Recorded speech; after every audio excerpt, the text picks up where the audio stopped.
Башыңызға қайырлы күн. Біз бүгін бір бұрышты құрақты құрап үйренетін боламыз. Ол үшін бізге бөз матасы керек болады. Бұны шыт мата деп айтып та жатады. Бұның размері, қыздар, сіздердің құрақтарыңыздың қанша сантиметр болғанын қалайсыздар? Дәл сол размерге 2 сантиметр қосу керек болады. Мен 12-де 12 сантиметр шыққанын қалап тұрмын. Демек, менің бөзімнің асты 14-те 14 сантиметр. Және де бізге енді 2,5 сантиметр болатын ленталар керек болады. Шептик және сызғыш қайшы керек болады. Осы заттарымыз дайын болса, құрақ құрауды бастаймыз. Бастамас бұрын ортасындағы көзі, яғни менде голограмма, астында флизелин жабыстырылған. Көріп отырсыздар, мен жаңа үтіктеп алған бөз матамның үстіне қойып, 4 бұрышында бірдей етіп алып, шетін лапканың бойымен бір тігіспен тігіп шығамын. Және де бізде бір бұрышты құрақ болғаннан кейін бұрыштарына бізде 4,5 сантиметрлік голограммамызды алып, ортасынан 2-ге бөліп, оны да дайындап аламыз. Барлығын дайындап болғаннан кейін машинкамыз дайын болса, тігуге кірісеміз. Ең бірінші лапканың бойымен, мына видеода көріп отырғандарыңыздай, ортасын тігіп аламыз. Барлық лентамыздың түтігі астыға қарай жатуы керек. Мінекей мен бір лентамды тіктім. Байқасаңыздар, қолдарымен осылай үтіктеп отырмын. Яғни басып отырамыз, өйткені бүрісіп қалуы мүмкін. Бұл жерде ең басты нәрсе көзімізде. Біздің ортаңғы көзіміз тік 4 бұрыш болып шығуы керек. Мен сіздерге түсінікті болуы үшін сызғышпен өлшедім. Мендегі размер ортасындағы 2-де 2 сантиметр болды. Енді біз қазір бұрышымызды орнататын боламыз. Орнатпас бұрын осылай қайырып біліп алыңыздар. Бұл жерде ең басты нәрсе бұрыштың екі жағы да шығып тұруы керек видеода да, және де артыңғы қоңырын жауып тұруы керек. 0,1-0,2 сантиметрмен тігіп шығамын. Одан кейін лапкамызды қайтадан басына қарай алып келіп, лентамызды тігуді ары қарай жалғастырамыз. Дәл осылай соңына дейін тігіп шығамыз ленталарымызды. Егер де қаласаңыздар, басқа да түстерді қоссаңыздар да әдемі шығады. Мен тек қана бір бұрышына ғана бұрыш жалғаймын және басқа бұрышына матамды ауыстырып, яғни айвари түстен тігуді жөн көрдім. Мінекей басқа түсті қолдандым. Және де тағы да екінші бұрышына бұрыш салатын боламыз. Дәл бағанағыдай, біріншісінің қалай салдыңыздар, екіншісі де тура солай. Менікі кішкене үлкенірек болайын деп тұр. Одан кейін лапкамызды қайтадан басына алып келіп, қайтадан лента тігуімізді ары қарай жалғастырамыз. Осымен соңына дейін жалғастырамыз, ешқандай қиыншылығы жоқ. Тігіп болғаннан кейін сызғыштың көмегімен өлшеңіздер. Менде 12-де 12 сантиметр болуы керек. Және де сол размерім шықты. Мен 0,1 сантиметрмен шет-шеттерін тігіп шығатын болам. Артық жерлерінің барлығын қырқып тастаймын. Осымен біздің құрағымыз аяқталды. Сіздерге ұнады деген ойдамын. Мені шабыттандыратын сіздер менің одан да күшті мастер-класс шығаруларыма, сіздер маған көптеген себепкер боласыздар. Сондықтан да маған лайк басып, комментарий жазуды ұмытпаңыздар. Міндетті түрде осы видеоны соңына дейін көріңіздер, өйткені келесі жалғасында біз баспалдақ құрауды тігуді үйренетін боламыз. Біз қазір қарама-қайшы тігілетін баспалдақ құрағын құрайтын боламыз. Ең алдымен бізге осындай пияз матасы астына керек болады. Менде 14 сантиметр размері, осындай шепчик керек болады. Қайшы керек болады бізге мінекей. Одан кейін сызғыш және де осындай 2,5 сантиметрлік 3 түрлі лента керек болады. Менде құраққа мен үнемі 2,5 сантиметрлік лентаны қолданамын. Және де бұл құраққа мен арнайы көз дайындамаймын. Дәл осы лентамнан қиып ала берем. 2,5 сантиметрді қырқып аламыз.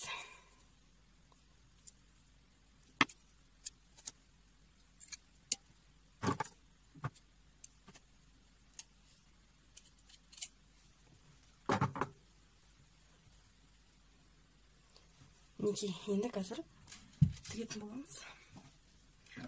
Бұл жерде қыздар, сіздер құрақтың ортасын қандай матадан қылғыларыңыз келеді, дәл сол матаны ортасына жібереміз. Ақты ортасына жіберемін.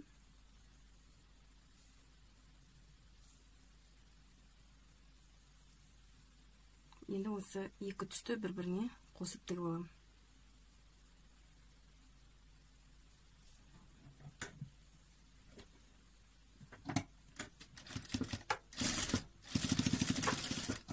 Закрепка беріңіздер.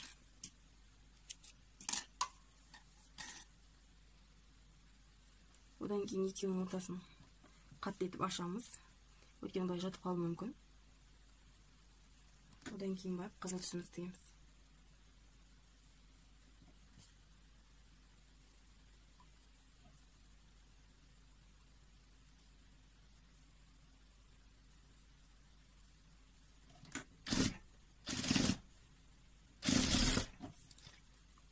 Міне қызыл түсімізді тіктік. Осылай тұрады. Біз қазір бұларды жөнейтін боламыз. Тіккен кезде ортасы әдемі шығатын болады. Енді қыздар, мына ортасы бізде ақ түс ба, ортасынан бастаймыз. Ортасы ақ түс болса, қазір ақ түсті жалғап тігеміз.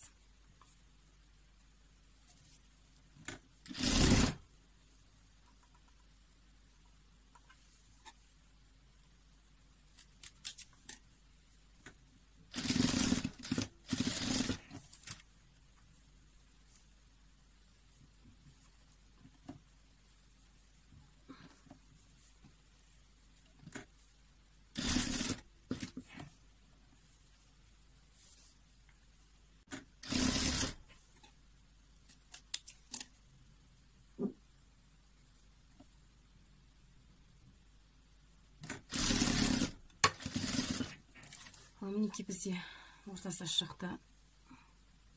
Енді келесі түс бізде қызыл түс. Біз қазір қызыл тігеміз. Жанындағы бірінші қарама-қайшы тігеміз, одан кейін барып жанындағысын тігеміз.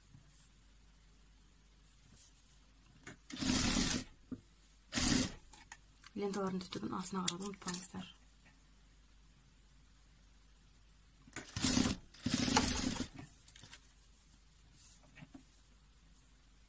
Енді бізде қарама-қайшы, біз қызыл тіктік, енді мына жақ түсіне өтеміз. Ол үшін лентаны қырқып жүрмей. Тігіп шыға салған жылдамырақ маған. Сондықтан мен ленталарымды кеспеймін.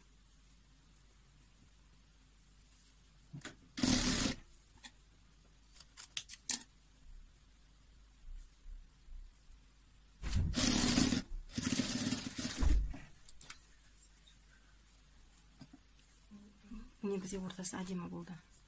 Енді біз қарама-қайшы тіктік, енді жандағысын тігеміз.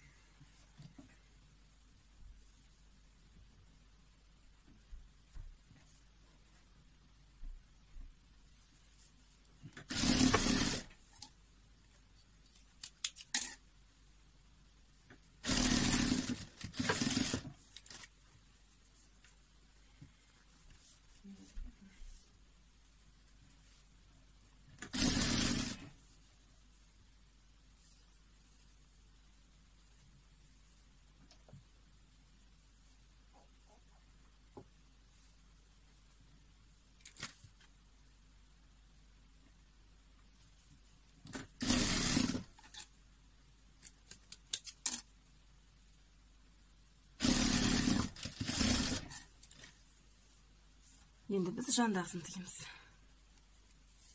Дәл осылай қайталана береді, қыздар.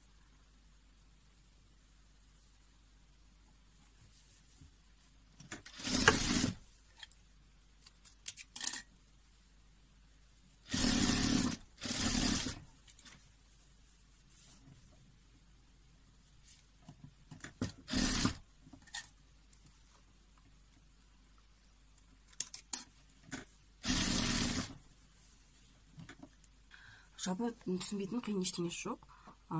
Бірінші қарама-қайшыны тігеміз, одан кейін барып мына жақты тігеміз. Қайтадан мына ақты тігеміз, одан кейін барып қарама-қайшыны тігеміз.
мінекей біздің құрағымыз аяқталды.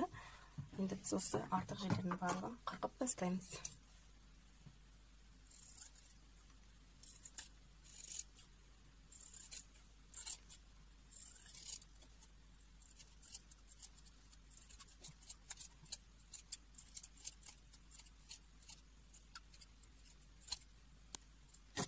Мінекей біздің құрағымыз аяқталды. Сіздерге ұнады деген ойдамын.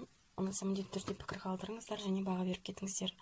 Сіздер де көріңіздер, сіздеріне қолданыңыз міндетті түрде келеді. Барлығы түсінікті деп ойлаймын. Түсінбеген сұрақтарыңыз бар болса комментарияға жазыңыздар. Мен міндетті түрде жауап беретін боламын. Мен сіздермен қоштаспаймын. Келесі видеода кездескенше.